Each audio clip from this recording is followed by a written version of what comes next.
many as we can here. George in Connecticut. Hi, Paul. I was listening to Curtis Sliwa and Ron Kuby at a New York station.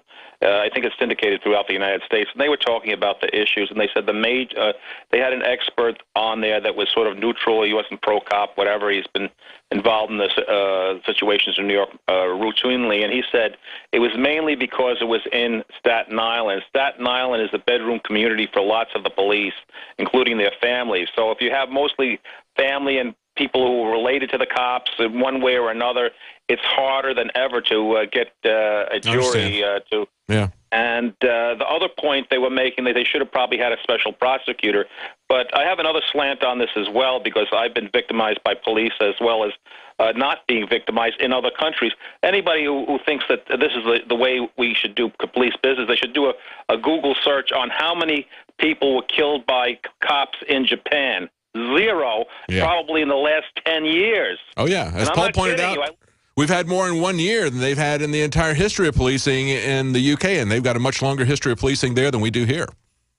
And I've had incidents with police in Japan because I lived there several years, and even started yelling at a cop because he kept bothering me every time I went by. He thought all white guys looked the same, you know? I tried to tell him, we don't look the same. Can't you remember my face?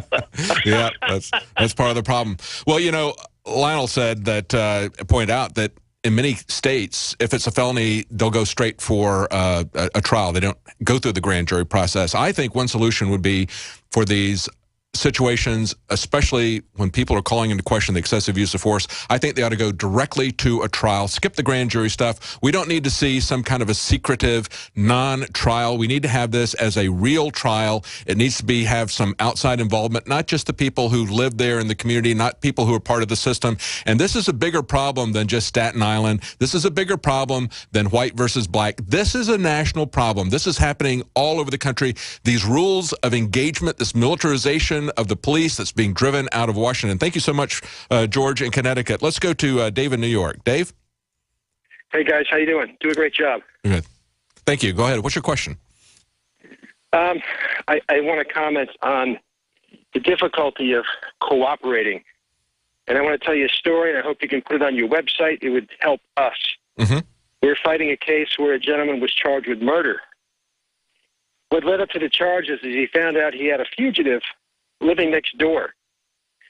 And when he helped the guy, eventually the guy told him that he was confessed he was wanted for rape. When my guy went to the police, he made arrangements with the police to deliver this guy to the police. So he takes him down the road.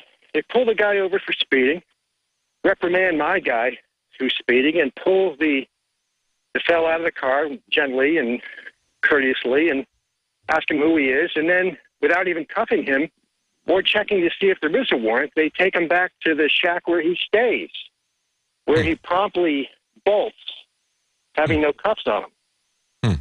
They assure my guy, no big deal, but next day they mount an enormous manhunt, which my guy again assists, telling them the lay of the land.